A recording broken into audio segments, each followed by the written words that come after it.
Celestia Sleeps In. By Admiral Biscuit. Chapter 11. Run Lyra run! Dale breathed a sigh of relief as he passed the geometry book over to Lyra. Both of them had struggled through it, and it was only their determination to finish it that carried them through. In retrospect, he would have done better to have just given it to her unopened. There were probably mathematicians aboard her ship who could have breezed right through it, and she could have brought back a translation of the mathematical symbols on her next visit. After sliding the book into her saddlebags, she pulled out a thin volume with her mouth. It looked very much like the first book she had given him, the one that had shown pictures of what he assumed were ordinary household objects. On the cover of this book were 3 creatures: a horned one, a winged one, and a plain one. The first page of the book showed a cutaway view. Unlike the other 2 books she'd shown him, this page held the most realistic drawing he'd seen yet. It reminded him of a sketch by Da Vinci. Muscle groups were clearly highlighted, bones were shaded, and even the fur was realistically done. He looked back up at her for a moment. The drawing in the book confirmed what he'd begun to suspect: she was, in fact, nude. It was an uncomfortable surprise. He'd sat with her on the beach for hours, he'd even shared a meal with her a few hours ago, and all this time she hadn't been wearing anything. Animals don't wear clothing. There's no reason to be embarrassed, he thought. But animals don't come to Earth in a spaceship and sit on the beach and have a conversation and share sandwiches at lunch, he countered. People and, I suppose, other intelligent species like hers do that. And civilized species wear clothes. Even the apes in Planet of the Apes wore clothes. She has bags, how hard could it be to figure out how to make pants? And the guards were wearing armor. It didn't make any sense at all. He sighed and turned his attention back to the book. The illustration on the first page seemed simple enough, even if there were only 3 words. Even without her translating, he could guess what they meant: gross anatomy, muscular structure, and skeletal structure.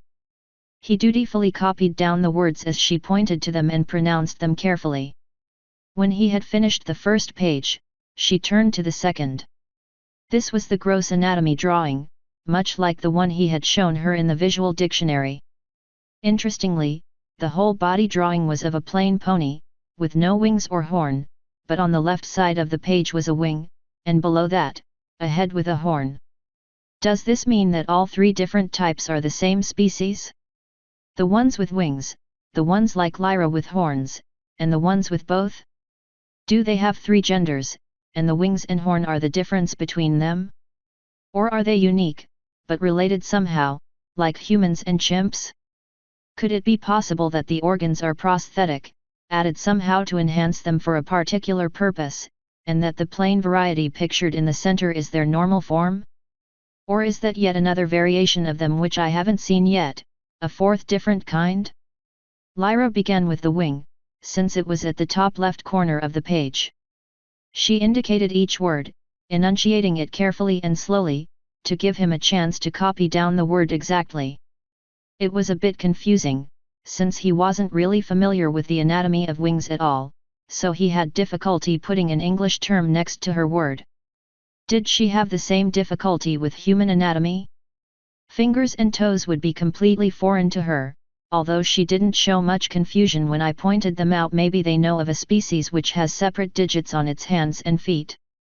She seemed to be paying more attention than she had previously, and although it was difficult to be certain, treating him with a little more respect than she had previously. He wasn't sure what to make of this change of attitude. Maybe the earlier rain had just made her grouchy. She had seemed almost accusatory when it began. When she moved on to the head, she began tapping the relevant part of the drawing on her own body. The first word she taught him was the name of the horn, first pointing to the book, then touching her own. He was thankful that she had thought of it. Some of the illustrated areas were less than clear. They did seem to name sections of the body in much the same way a human would. Each major joint had a name, and each change of feature in the body also had a name. He wrote next to it in English what it would roughly correspond to on a terrestrial mammal. Here, at least, he was on fairly familiar ground. He remembered that horses had their own unique names for their parts, but he could fix that later, at his leisure. While it might have made a biologist cringe, he was the one who had to understand his notes. Most of it seemed pretty straightforward, but when she indicated an area on the side of the hind leg what he presumed would be roughly analogous to his thigh, he stopped her. The figure in the drawing had a symbol there, in much the same location as she did on her own hips. She said her word for it. Dale wrote down tattoo? Brand? I saw a similar marking on the large one, he thought. And in the book she gave me, all the big ones had different marks on them, too. As much of their language as I've learned is alphagraphic, rather than symbols. Do they identify themselves by these marks? The only ones that didn't have marks were the little ones, so maybe it's a coming-of-age ritual for them to get these tattoos, assuming that they grow bigger with age. Would they even be called tattoos if they're dyed into the fur? And if they are, do they have to be reapplied? Does she paint it on, like the makeup in Blade Runner, or do they have a way to change the pigment color at the roots? I suppose if they can use nanotechnology to make color-changing hair like the big white one had, anything's possible. He pointed to that spot on the drawing. What cutie mark? She seemed to be considering. Dale wondered if he should just let it go. It was probably something that would be far too complicated to explain with their limited vocabulary, but he was curious, and Mrs. Hawkins, his fourth-grade teacher, had assured him many years ago that there were no stupid questions, only stupid people. He could attest to the stupid people, so she was probably on to something. Lyra touched her own mark, but that really wasn't new information. She'd already pointed to it once, and it was pretty clear from the drawing where it was, too. Realizing this, she sketched out a small pony and a big pony, similar to the ones that were on the cover of the book. She pointed to the first. No, next, she drew an arrow to the second, a star on its hind leg, and said, yes. Baby pony no cutie mark, big pony yes cutie mark. They are something they get as a mark of age or size, he thought. She apparently felt he needed further clarification. She took one of the uneaten mint plants off the table, then jumped off the cooler. She plucked a leaf off it, scratched a hole in the ground, dropped the leaf in, and covered it. She stepped back from the hole and began tapping her hoof on the ground slowly. Finally, she held the entire mint plant sends one leaf up above the disturbed earth. Cutie mark when big? Dale looked at her curiously. He reached into his plastic trash bag and pulled the apple core out. Digging a small hole, he buried it, repeated the foot-tapping motion, then pointed to a full-grown tree, and back at the small mound of dirt. She nodded at him. So, he was on the right track. It was a mark of passage for when she got older. He was still curious how it got there, though. He took his ballpoint and drew a star on the back of his hand. Cutie mark is tattoo? Pony make Lyra tattoo? Pony. Words right, Lyra cutie mark. She shook her head and frowned. Lyra stood by the cooler, shifting her weight, looking at him and then back at the ground. It looked to Dale as if she was having a mental argument, although he couldn't imagine why. Finally, she walked around to his side of the table. She stopped about a foot from him, looking at the table and the chair, before turning around and backing up to the table. She had twisted her head sharply so that she could see where she was going, although she seemed to be keeping an eye on him, too. Dale sat motionless, hands on his knees. He didn't know if she could buck like a terrestrial horse, but his shoulder still ached from where she'd hit it on the last visit, and seated in the chair as he was, there was no way he could avoid an attack if one was forthcoming. She stood still for a moment, then spoke. Dale can hand cutie mark. Dale blinked. Is she asking me to touch her? He lifted his hand and moved it towards her, pausing halfway. Dale hand can cutie mark, she repeated, almost insistent. He felt more awkward than when he'd been in the back seat of his dad's Buick special station wagon on his second date with Betty Van Poprin. He slowly moved his hand forward. One part of his mind was telling him that he was a fool to continue, while the other part suggested that great things would happen once he screwed up his courage and took action again, not at all dissimilar to that night. She sure seems tense, he thought just as his finger made contact with the golden fur. Both of them jerked away. Dale felt a slight warm tingle in his finger, not unpleasant, but unexpected. Dale, stop. Dale can no hand Lyra cutie mark. She shook her head. Dale hand. Funny. Dale can hand cutie mark. He touched it again, once again feeling the strange tingle. This time he was prepared for the sensation and, apparently, so was she. It wasn't a static shock, because it didn't go away. Besides the tingling, there was a strange warmth to it. It wasn't just body heat, it was more vital. It was akin to feeling a heartbeat, or perhaps the gentle thrumming of a machine at work. Curious, he slid his finger off the mark, into her seafoam fur. Lyra stood motionless as he traced the outline of the symbol. He could feel no difference in texture as he crossed the border between the two colors, although the strange tingling sensation consistently recurred whenever he was touching the golden fur. Finally he pulled his hand back. She turned around to be facing him at a more comfortable angle. He wasn't sure what to make of her demonstration. Lyra, make cutie mark. He pantomimed, drawing the star on the back of his hand again. Lyra, no make cutie mark. She shook her head, reinforcing her statement. Lyra, no Dale words now, Lyra, Dale words there now. Dale reflected on that. If he was understanding her correctly, there was something significant about the mark, but it was something that they didn't have enough vocabulary to describe yet. Any other part of the body probably would have been straightforward. A leg was a leg, and its purpose was obvious. She moved back to the cooler and turned to the next page, where there were 3 more drawings. Had they been engineering drawings, he'd have called them isometric projections. There was an angled front view, an angled hind view, and a belly view. Each of those drawings indicated areas which could not clearly be seen from a straight side view. The last 2 drawings were different, and surprisingly graphic. Unless I'm completely missing my guess here, I suppose gender is determined the usual way in these creatures, too. She seemed to be having more difficulty indicating these parts on her own body. He could understand why, she could hardly see where she was pointing. Her sitting position gave her an advantage at pointing towards her belly, although, like the wings, there was an illustrated organ she was lacking, but too much movement would be required to illustrate anything specific on the hindquarters. It's just as well, Dale reflected. That whole scene with her tattoo had been really weird. There's no reason I need another close view of her anatomy. Maybe a little later, when we've established enough language to set firm boundaries about what each of our species expects in terms of modesty and personal space. Asterisk. Anthony moved up towards the tree line. He was about to step into the woods when he remembered he should probably report back what they'd seen so far, just in case. None of the other crew would think of it on their own. He walked back towards Cortez. Why don't you see how Kate's doing? Yes, sir. Cortez seemed overly eager to comply. Just find out if she's seen anything, and then come back to the RBS. I want to send a message to the other boat, so they can relay it to the utility boat. You know, just about what we've seen so far.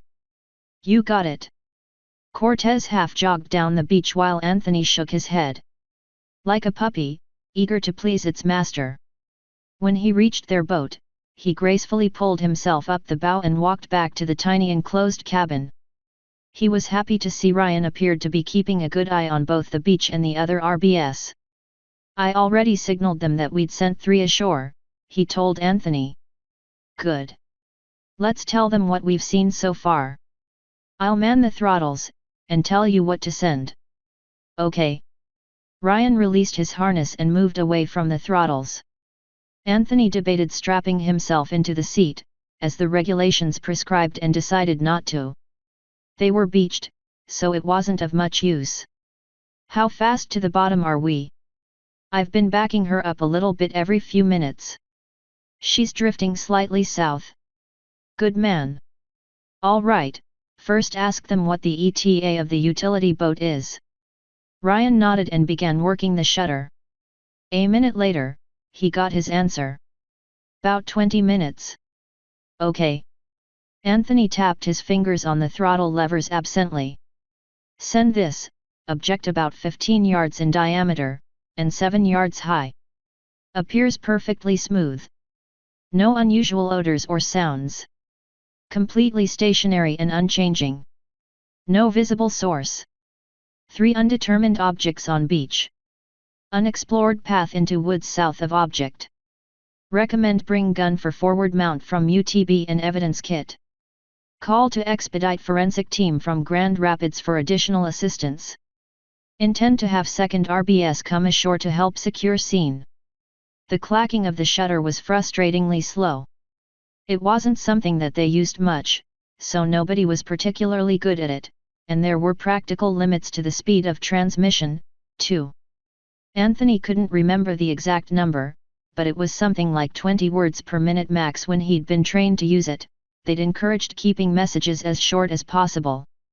The Navy had infrared automatic signalers, which would have been a boon, but so far their boats had not been equipped with the new system, and it was possible that they never would be. They didn't set up exclusionary zones around military ships, and they didn't perform drug interdictions, they just rescued boaters who'd gotten in over their heads, and performed occasional safety inspections. The base commander was a bear for training, though, otherwise the boat would be tied up at the dock unless it was actually needed. Already, the officers were grumbling among themselves that if Congress couldn't get its act together, next year they were going to be issued oars for all the boats instead of fuel for the motors. Message understood, Ryan said. Do we want them to move in now, or wait until the utility boat arrives? Not much more they could do on the beach than we already are, Anthony said. I'd like to keep as few people as possible on the beach until we get an evidence kit. I'll remind Cortez and Kate to try and only walk where they've already been. Do you think we should get the FBI in? Or DHS? Anthony shook his head. Let's keep this local for now. I suppose eventually we might have to call them in, but for now I don't see any reason to. There's no evidence of a crime here, just a weird light. But you want the forensic team? Well, there's something here. They're more qualified to analyze it than we are, and I'd look a fool if I didn't call them in, and we missed something obvious because of it. Okay.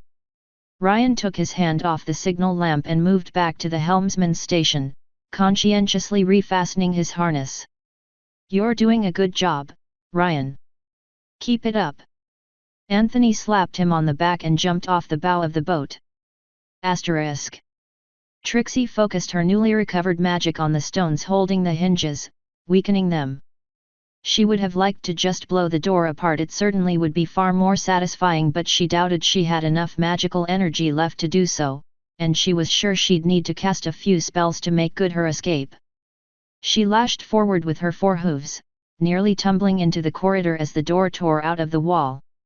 Trixie glanced up and down the hall. As far as she knew, there was only one way to her cell, and there were a pair of guards blocking it.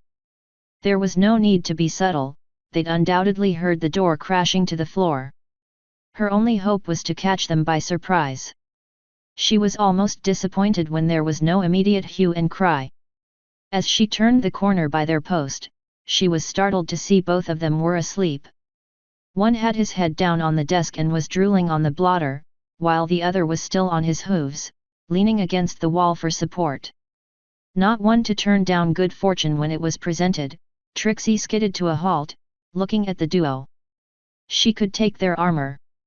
It would be a nearly foolproof disguise unless the loss was reported. In that case, she would be in even more trouble than she already was. There were probably additional enchantments on the armor which made it easy to locate, and if the guards had any sense at all, they'd double or triple every pony on the watch, and be immediately suspicious of any pony wearing a guard's uniform. Still, they seemed sound asleep, they were practically catatonic.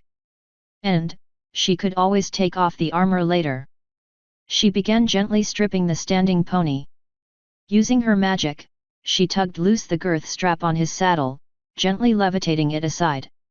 She had a moment of difficulty figuring out how his helmet was attached to the petrol, but eventually discovered the fasteners. She struggled getting her tail through the armor. She finally tugged it through with her teeth, wincing as a few stray hairs got stuck in seams in the croupiere. Just as she was about to put on the helmet, she remembered the shoes. Her disguise wouldn't be complete without them. The question was, how to get them off the guard. She could probably get 2 hooves off the ground without him noticing, but most of his weight was on his other 2 legs. If she lifted them, he'd fall over, and that would wake him up for sure. She looked at the other guard. His 4 legs were sprawled across the desk. She wasn't sure if the shoes would work right as an unmatched set, but it was worth a try. She carefully slid her hoof behind the standing guard's fetlock, and he involuntarily lifted his leg slightly enough for her to pull the shoe off with her teeth. She repeated the process on his hind leg, before moving to the second guard. Finally finished, she cast a critical eye on her disguise. As expected, it worked perfectly, although the change in her appearance was alarming. No longer the dirty blue chômeur she'd been moments before, now her fur appeared a gleaming white, her formerly beautiful platinum mane was a royal blue, and although she couldn't see them, her irises had undoubtedly changed color, too.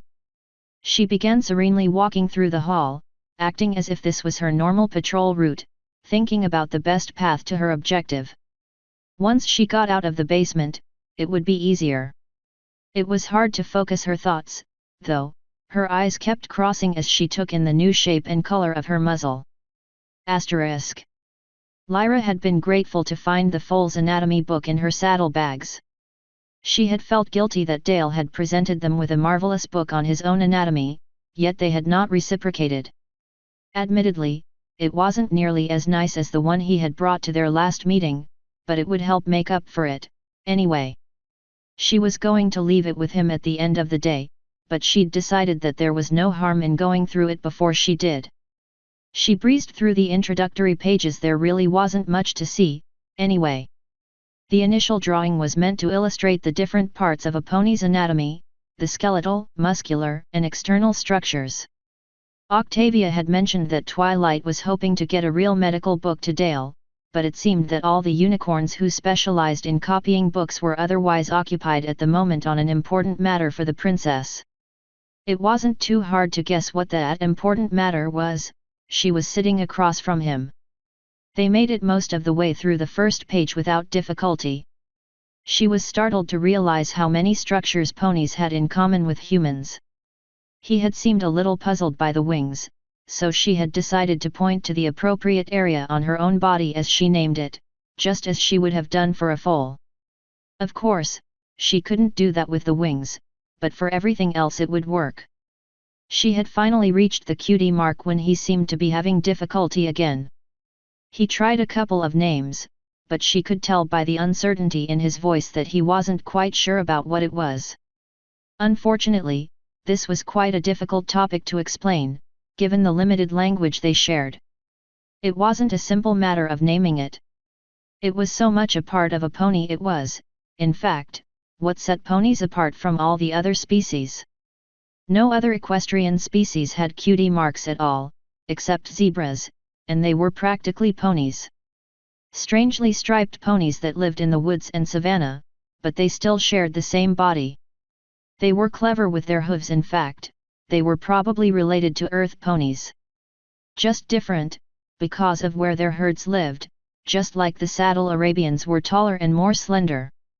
She couldn't explain how she had one day been playing her lyre, and her horn began to glow softly, a strange globe of golden light at the very tip. A new song flowed out of her, sounding the strings at its whim. She suddenly felt a oneness with Equestria as the pure melody far beyond her prior talents flowed forth from the wooden instrument. It was only when the song was finished that she discovered the new markings on her flanks, as pure a gold as the delicate leaf on her instrument.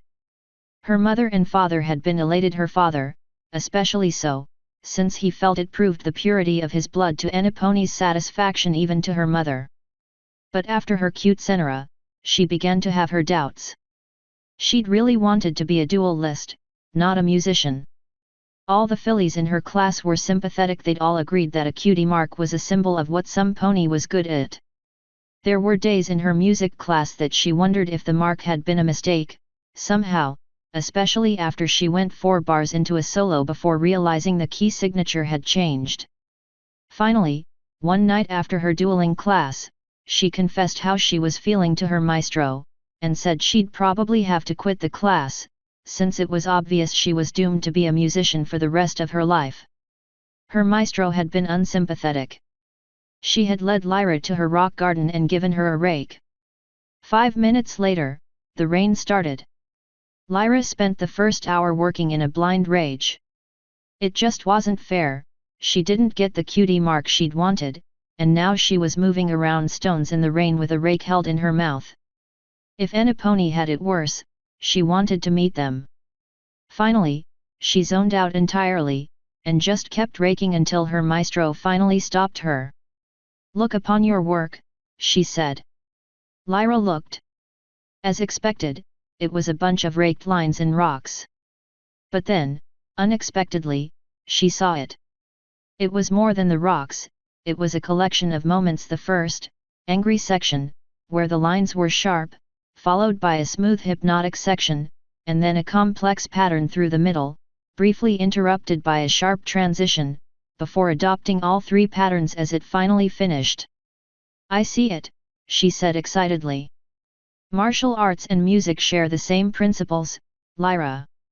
Both wrestle with complex harmony and elusive melodies." Her maestro touched her cutie mark briefly. "It may be the instrument, but you make the music, and it can be whatever you desire."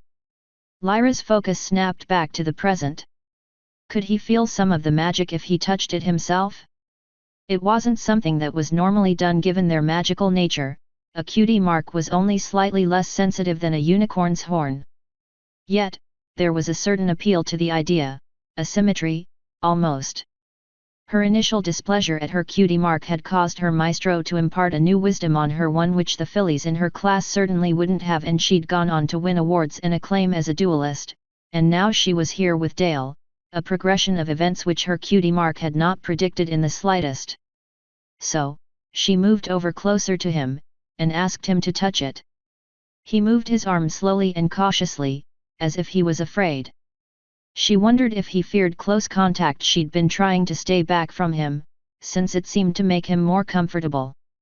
The first time they'd met, she was scared of him. She still was slightly apprehensive, but he'd been so patient and calm, she didn't think he was much of a threat to her. Still, she'd seen Dale shy away when she moved too near, as if his kind didn't like close contact. His touch, when it finally came, was unexpected. He was so tentative it was more of a tickle than a touch, and she involuntarily jerked away. "Real smooth, Lyra. Now he'll be scared of you again." She grit her teeth and tried a second time. He kept his hand on her for much longer than she would have expected. Finally, he took his hand away. It was a very strange sensation, not like a hoof at all. His finger was softer, like a tongue, almost, although it was still quite stiff. When he laid his palm on her, it suddenly came back to her just how big his hands were. She moved back to her side of the table, and they finished the book. He looked up at the sky, then tapped his silver bracelet. Puzzled, she looked up too, finally locating the sun just above the tops of the trees. His bracelet must be a clock, she realized. The train conductors had pocket watches, but every pony else usually relied on the sun to tell them the time. She'd heard that Appaloosa had built a clock on a tower, so that every pony would know what time it was, but rumor had it that the buffalo had knocked it over. There was some talk about getting a tower for the Ponyville school, although a recent spate of construction disasters had given the anti-progressives more fodder at the monthly town planning meetings, and thus the clock tower was on hold for the foreseeable future. Lyra away house there, Dale away house here. Lyra Dale here 3. She made the sunrise motions with her hooves 3 times. Dale nodded in agreement. She pushed the book over to him. Lyra give Dale. He nodded absently, as he put his notebooks back in his pack. He set it in the center of the table while she loaded her saddlebags. Watching her struggle, he moved to help her, taking her notes and carefully putting them into the bag. Finally, he picked them up. Dale, take their, Lyra, take their home. Lyra thought that was a fine idea. He'd unknowingly loaded one side heavier than the other, and she didn't feel like going through the awkward ritual of strapping them onto her back without using her magic. Plus, while she walked to the beach, the buckle would be tearing at her fur the whole distance. Asterisk. It was hard not to gallop. Her every fiber cried out for speed. She should stretch her legs and enjoy her freedom while it lasted. Her traitorous mind insisted that if she didn't run, she'd never get the chance again. She'd be locked back away or worse in a heartbeat. But she knew that to run would be to invite suspicion. The royal guards were trained to never run when there weren't lives hanging in the balance. A lot of ponies were reactionary, so when a lead pony was running, others would follow, and nothing said in charge quite like the guards' uniforms, which tradition had kept the same for 1,000 years. Even Luna's thestrals wore the same uniforms as they had a millennia ago. Trixie passed by a servant levitating a stack of neatly folded towels. She gave a polite nod, which the servant returned. Down here, the rooms weren't as grand as they were above. There were no carpets running the length of the hallway, only flagstones polished by the hooves of countless generations of servants, performing the same duties day in and day out. Rather than be depressing, it gave a certain richness to the underchambers that the upper floors lacked. She continued on her path, trusting her instincts to guide her right. She occasionally risked a slight magical boost to her sight, even though she had very little range through the thick stone walls. She hoped it would keep her from running into a guard. After going up 2 flights of stairs, she found herself in a pantry. She glanced around, but no pony seemed to be in the room with her. Sighing, she lowered herself to the ground, relaxing her shaking legs. She hadn't anticipated how stressful escaping from prison would be. Spotting a bag of carrots on a nearby shelf, she floated them over and began munching on them, trying to chew as quietly as possible. While it was quite likely that guards occasionally hid out in the pantry for an illicit snack, Trixie didn't want to be the one who was caught. Asterisk. Lyra first noticed a strange quiet throbbing similar to the pulsing beat she'd heard during the night on the beach with Celestia and the guards, and as they got closer, began to hear voices. Her ears were much more sensitive than Dale's, and she could pick out fragments of conversation, while Dale continued to walk with his head slightly down, acting much like Twilight when she was deep in thought. Unsurprisingly, she was unable to make any sense of the distant voices. There were occasional words which she recognized, but for the most part, it was pure gibberish. Nevertheless, she was excited. Here was her chance to meet more creatures like Dale. There might have also be a red-furred one like in the counting book. Or dare she hope a horse? He'd seemed to indicate that they couldn't come here, but maybe she'd misunderstood. If only her stomach didn't hurt. She probably shouldn't have eaten so much of his food at once.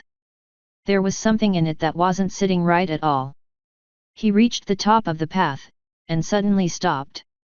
She moved up close to him, to get an idea what he was seeing. The first thing she noticed were the boats. There were 3 of them. The closest 2 were small boats surrounded by an orange fabric cover. One of them was sitting with its bow on the sandy shore, while the other was moving inland, and looked like it was also moving in for a beach landing. Each of them had a silver cabin with large windows, which was obviously meant to shelter the occupants. There were strong white letters along the side. How strange these creatures feel the need to name everything. A banner was flying above the cabin of both. Farther out, perhaps a couple of miles, a third boat rocked in the waves. She wouldn't have noticed it at all, but a flickering light was coming from it.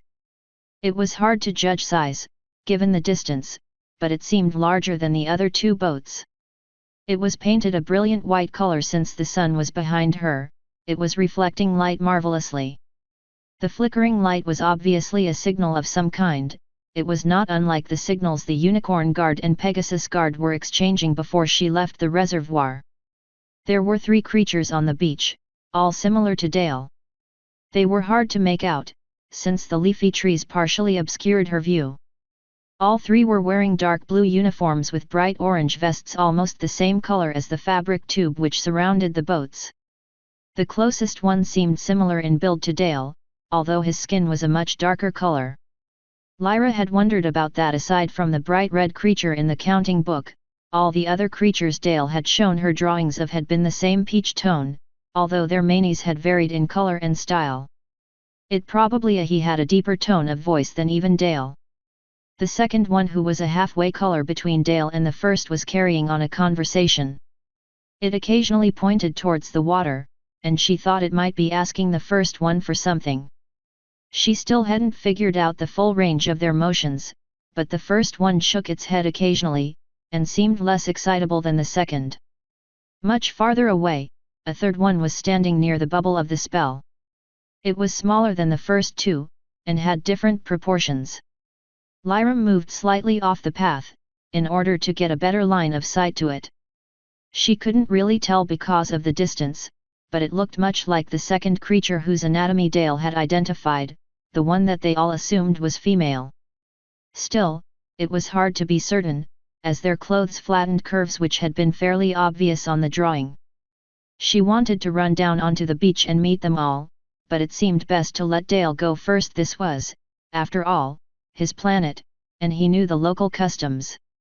Perhaps, as strange as it seemed, the stallions were in charge here, and the other creatures would be offended if she showed up first.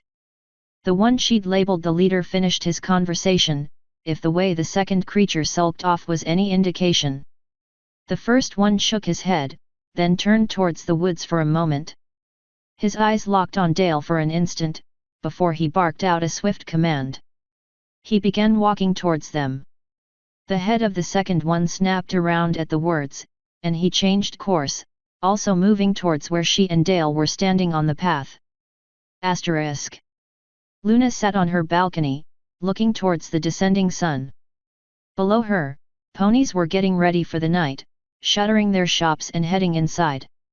Soon, they would be eating their dinners, probably unconsciously thankful that they had made it through another day unharmed. Afterwards, some of them might go outside and play a little longer, especially the fillies and the colts, until they were called inside and tucked in for the night.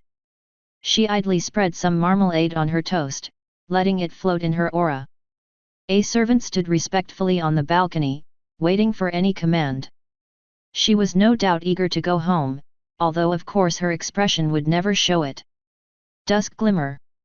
She spoke softly, but the servant's ears were ever focused. Your Majesty.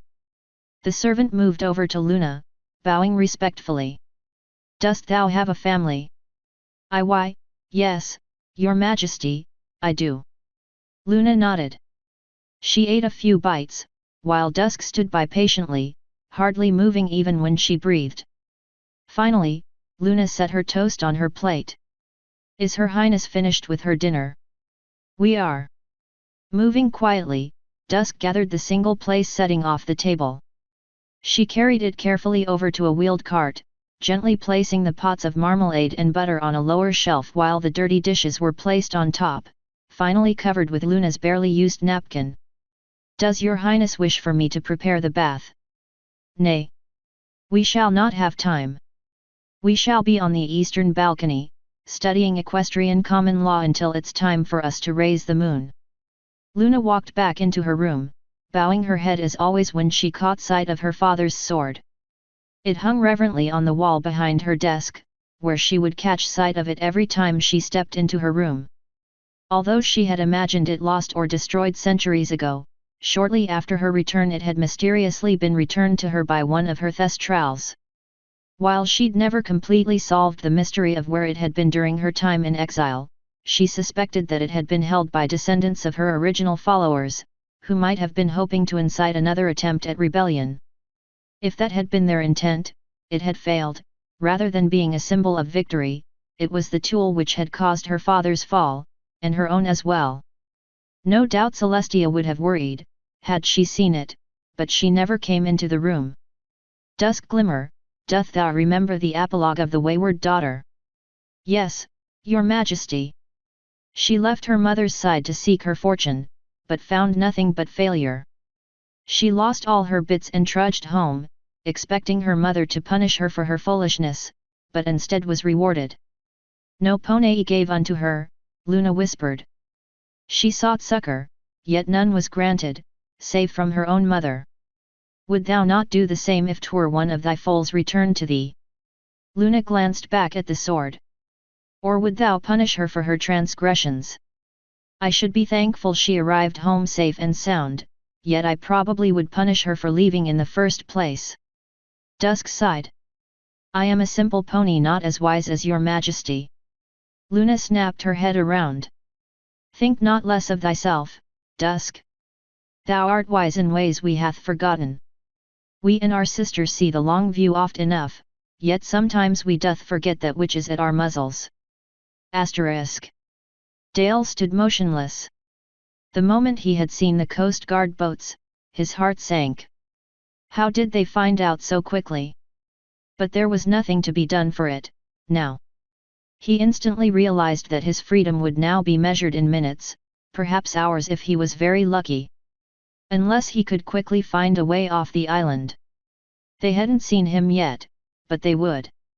There were no fewer than 4 crew members on each of the rescue boats, and he wasn't sure how many were on the 41-foot utility boat, but it would be enough. There was simply nowhere to run on the island. He didn't know if they'd found his canoe yet, but there was no way to get to it without them noticing. If he could hold out until dark, he might be able to get to the canoe, and he could slowly and quietly carry it to the other side of the island. He also might be able to swim to South Fox, but once he was there, where would he go? Beaver Island was another possibility, and he was pretty sure there was a ferry back to the mainland, but he'd need the canoe to make it. Realistically, he doubted he could swim the 10 or 15 miles to the island. That might just postpone the inevitable. They would probably find clues back at his camp. Dale's eyes flicked to the left. He could just send Lyra out on the beach, and while they were trying to catch her, make his escape. No doubt her presence would be all the distraction he'd need. But he couldn't do it. Before he'd decided to meet with her, just by himself, he'd considered exposing them to the world and letting them take their chances. After all, they'd come here, not the other way around. He would have been surprised if he'd known that they had expected him to do just that. But after he'd sat with her for 2 days, she was no longer an unknown alien, she was almost a friend. He enjoyed her company and her playfulness. Lyra was beginning to seem almost human to him. He suddenly had a horrible vision of her strapped to a cold stainless steel lab table, while scientists with sharp knives prepared to vivisect her. It would probably look much like the illustration in her anatomy book, in fact, but in vivid color. Even if the thought weren't repugnant, he could only imagine the retaliation of her kin. If I sacrificed her for my own freedom, it might be short-lived. It might be very short-lived indeed. When it came down to it, he was essentially choosing between the continued well-being of 2 species or his own freedom. It was not a choice he wanted to make, but when he put it in such simple terms, there was really no alternative.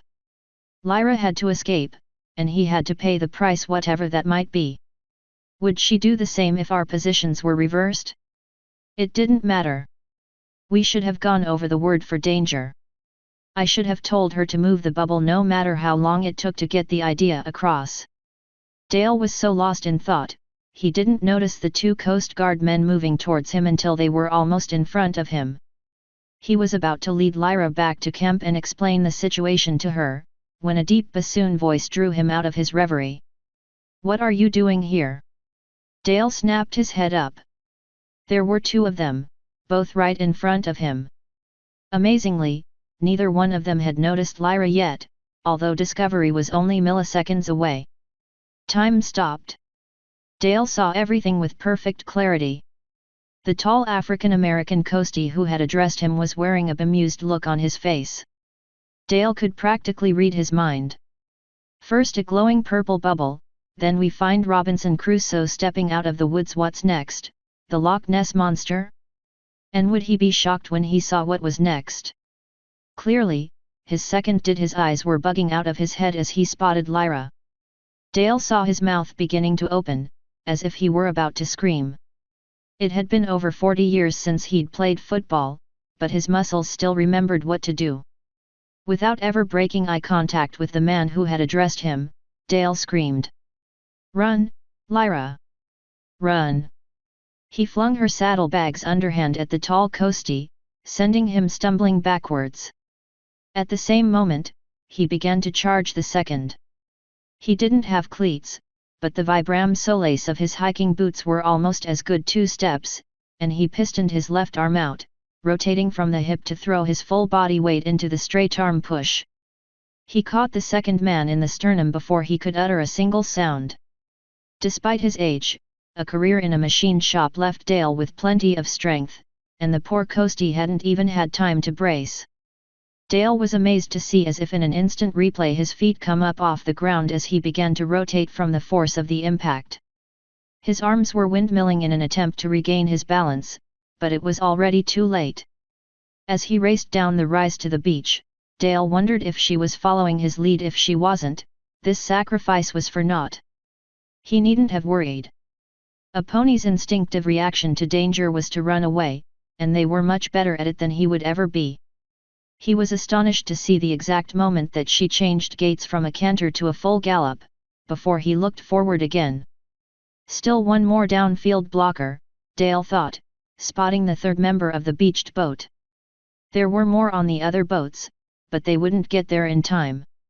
It was just like his senior year when he'd run the ball 60 yards against the Hastings Saxons for the winning touchdown. The strange, immortal feeling he'd had when he played was coming back to him, and he felt more alive than he had in years.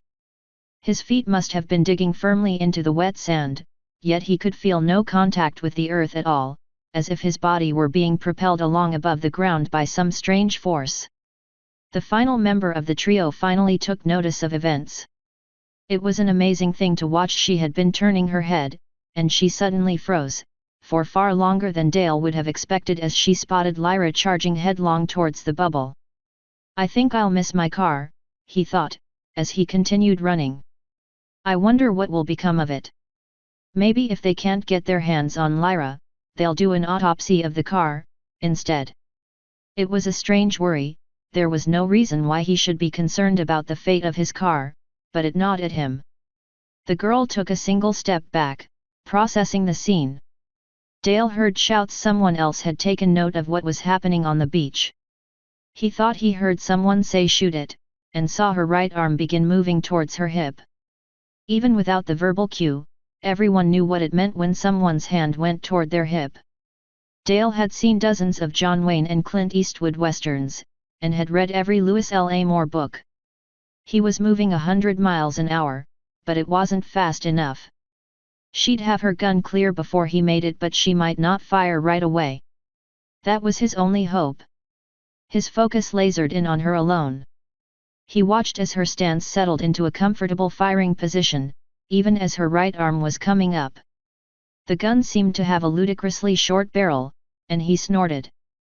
"What were you expecting, Dale? A chrome-plated .357 Magnum?" Her finger tightened on the trigger. "I'm too late." Asterisk. Trixie moved carefully down a large hallway. She felt horribly exposed. Besides the threat of meeting some pony else in the corridor, there were balconies on both sides, which was yet another place where a pony could be lurking, watching her. Ever since she'd finally gotten free of the blocking ring, she'd felt as if she was being watched. She didn't dare turn her head to look around. That wasn't something that guards' ponies did. Not unless they were searching for something. Instead, they remained stoic, marching to their beat, observing with her eyes and ears but never with her neck. While the armor might be able to fool the eye, if her behavior was out of place, she might as well not be wearing it. She finally reached a silver-chased door. On the other side, she hoped, lay her salvation. She looked back down at her pilfered armor. She could no longer risk wearing it. She might have been able to move among the castle staff unnoticed in it, but she would be immediately singled out and questioned if she went any further. Slightly further down the hall was a small chamber. Trixie retreated to the comforting shadowy dimness and took off the armor, carefully placing it on a pile of fresh linens. It would be found within a few days, and returned to the guards. She gazed into the polished gold, studying her reflection. She looked like an escaped prisoner on the edge of starvation. A crust of dried blood ran through the fur on the left side of her face, trailing down from a cut on her forehead just below her horn. Trixie looked around, rummaging through drawers and cabinets until she found a stack of folded linen napkins. She dipped them in a half-empty mop bucket, wincing as the cold soapy water touched the fresh cut. She scrubbed herself until she was clean, tossing the soiled napkins in a corner when she had finished. A light application of furniture wax had coaxed her mane and tail back into order, and left her smelling slightly lemony. She admired her hoofwork critically in the armor. It wasn't great, but it would have to do. She still barely looked presentable, but she only had to get a little farther. She stuck her muzzle back out into the hallway, intent on seeing if any pony was coming. She looked left and saw no pony, but when she turned right, she was face to face with a royal guard. "Hey! You're..." She didn't even let him finish, casting a smoke spell at his hooves. As he coughed and blinked his eyes to get the acrid smoke out, she galloped past him. Trixie crashed through the doors and charged up the steps before he could stop her. A moment later she heard him begin to call for guards. "Come on, hooves, go faster." She twisted up the spiral staircase, occasionally bouncing off the wall. Behind her, the thunder of the guards roared up the stone staircase. It was only a matter of time before the first Pegasi showed up, and when they did she was a goner. She tossed a couple more smoke spells at them, but it didn't seem to slow their progress much. "I'm too late," she thought. She was a half-flight below the upper landing, but those doors were closed, and pound on them as she might, the guards would get to her before the doors were opened. Nevertheless, she ran full tilt at the doors, body checking them hard enough to rattle them in their frames, before she started hammering her hoof on the door loudly enough to wake the dead. "Please, please, please." The royal guards were experts. The first up the stairs tackled Trixie, pinning her to the floor while more of his comrades rushed to assist. She struggled under him, trying to work free, kicking at his face with her hind legs while she continued to pound at the door. "Would you just quit?" the stallion hissed. "No pony's going to help you. You're going back where you belong." The two of them scratched and kicked and bit, neither of them heard the great double doors open, nor the silver-shod hooves storming across the marble. "Who dares to disturb us?" Luna's voice boomed out through the tower. Trixie looked up at the alicorn, tears in her eyes. "Save me!" Luna stared down at the unicorn, and a brief flicker of emotion crossed her stern face before she turned her gaze upon the unicorn stallion. "Guard, speak. Why dost thou fight in our tower?" The guard nodded his head in lieu of a bow. "Princess, she is an escaped prisoner." "She? Release her." "Your Majesty, she is a prisoner of the crown." Luna frowned at him. "It matters not. She hath asked for our protection, and we doth grant it. She is no longer thy concern. Thou art dismissed." She tugged Trixie beside her and slammed the doors shut before the guard could utter another word in protest. Asterisk.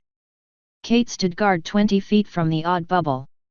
She didn't like it, but Anthony had told her to, and she was the low man on the pole. Technically, low woman. He'd assured her it was safe, and used comforting terms like magnetic anomaly, although he had no more idea what it was than she did. He wanted to be an electrical engineer when he got out of the Coast Guard, and acted like he had a superior knowledge about this thing. It seemed like something she'd seen in one of the X-Men movies. Some kind of force field. She was supposed to make sure that nothing wandered into it or came out of it.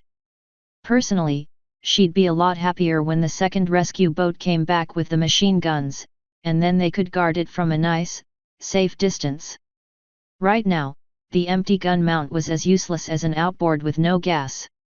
Anything that comes out of that bubble probably won't be phased by a SIG, even with an extended magazine. The more people and the more guns we have, the better we'll be. She tapped her foot impatiently.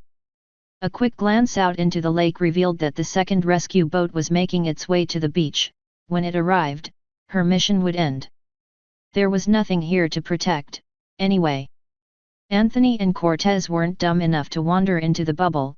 Ryan was safely at the helm of their boat holding it on the beach with the engines, in case they had to make a hasty retreat and there was no one else on the island at all. She heard Cortez's raised voice, and turned her head to look. He was arguing with Anthony loud enough for her to hear about whether or not she should be allowed near the bubble. While it was nice of him to protest on her behalf, the tone of his conversation suggested that he thought she shouldn't be doing it because she was a woman, and that was not a road this debate should travel down. Not at all. She half-watched as Anthony shot him down, then walked up towards the tree line. She heard a surprised shout from him. A moment later, Cortez followed him into the woods. She sighed, turning back towards the bubble. The little girl in her wanted to believe that it was magical.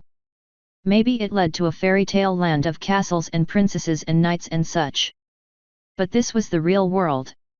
Such things couldn't exist. Eventually, experts would get here, and they'd have their expert theories on what it was, and said theories would be boringly normal.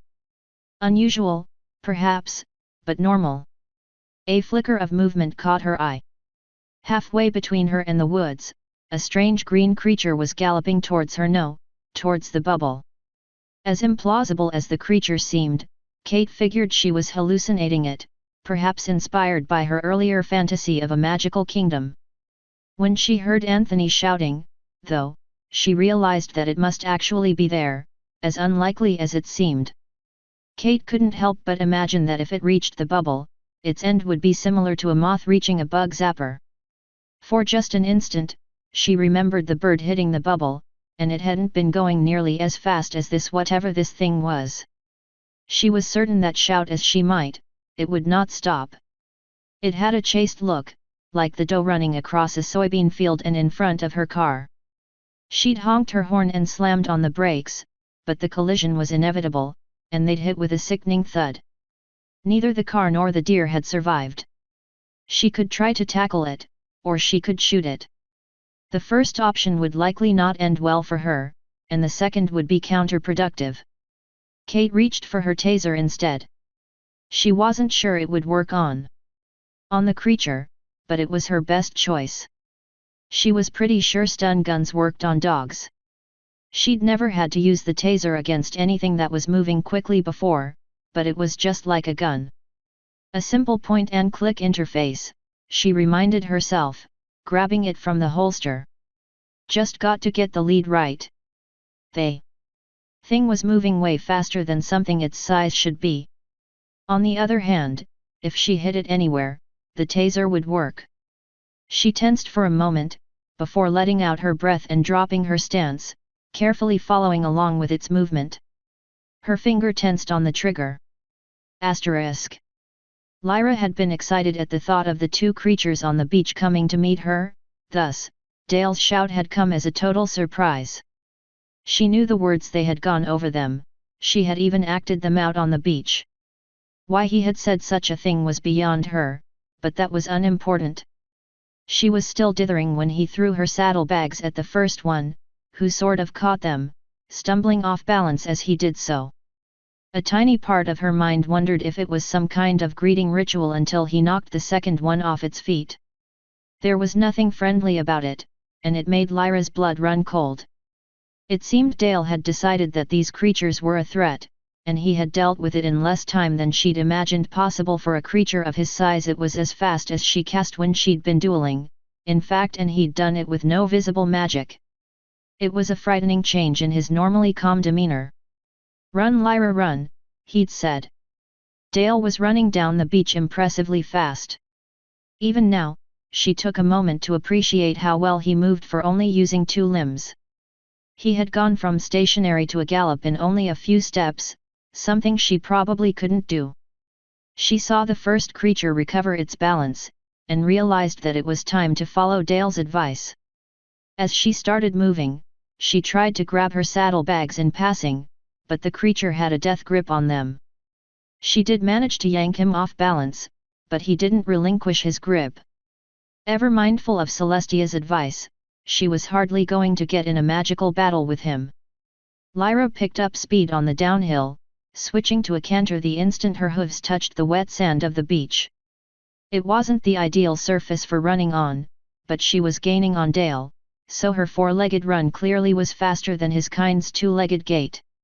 She heard yelling behind her, which was all the inspiration she needed to change to a gallop.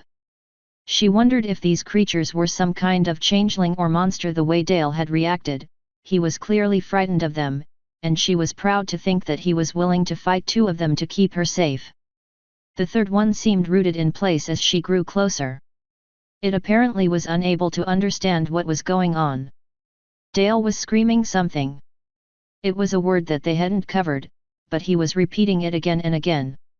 If the third creature heard him, it gave no sign. Suddenly, their eyes locked. Even with the smaller, less expressive eyes these creatures had, Lyra could see the sudden resolution in the creature's expression. It reached towards its hip, but Lyra was sure she was clear. Judging by Dale's speed, there was no way it could cross the distance between them before she reached the bubble. Even a thrown spear, if it had one, would hardly make it. She was nearly home free. Dale could see Kate's trigger finger moving, millimeter by millimeter. For an instant, he wondered if he'd managed to achieve a higher state of consciousness. Everything on the beach seemed so vivid, from the beams of light lancing off the wavelets in the azure blue water, to the perfectly green trees. He could see every single warp and weave of her life jacket. "I'll probably break off her strobe when I hit," he thought. One step away, Dale launched himself off the beach in a diving tackle. The impact was devastating. Dale easily had 100 pounds on Kate, and he used every ounce of it, slamming his shoulder into her ribs. He heard a noise like a shotgun in his ear as his shoulder dislocated, but he felt nothing as his arms closed around her chest of their own volition. He drove her sideways almost a foot before she began to fall. He noticed that she was wearing pale pink nail polish. "Isn't there a regulation against that? I hope I didn't hurt her too badly. I might have broken some of her ribs." Lyra never felt the pinpricks in her withers, but the jolt of electricity knocked her off her hooves. She'd been hit by offensive spells before, but this was in a whole new league. Her heart felt like it was full of angry wasps, and she slammed into the damp sand, sliding uncontrollably. None of her muscles would do anything but twitch. Lyra suddenly felt the magic slipping away from her. She tried to focus on it, tried to will it back, but it was no good. The tenuous thread of concentration that had been maintaining Starswirl's spell all day long, such a minor effort, she hadn't even really been consciously aware of it, finally broke, and she realized that she was about to be the center of a powerful magical backlash. And there was nothing she could do about it. As they fell, Dale suddenly realized that she hadn't lost her grip on her weapon. Dale had a moment to reflect that going to prison might now be the least of his worries, and then his world exploded in pain. "I'll never know if Lyra wore horseshoes," he thought regretfully. Author's note. Thanks to my pre-readers. As always, check out my blog, here, for notes and references on this chapter. End author's note. Blog post. Celestia sleeps in. Chapter 11 Notes and Thanks. 5:24 p.m.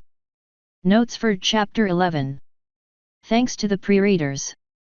Humanist. My parents. Woonsocket wrench. Alphographic isn't a word, although there is a chain of printing stores called Alphagraphics.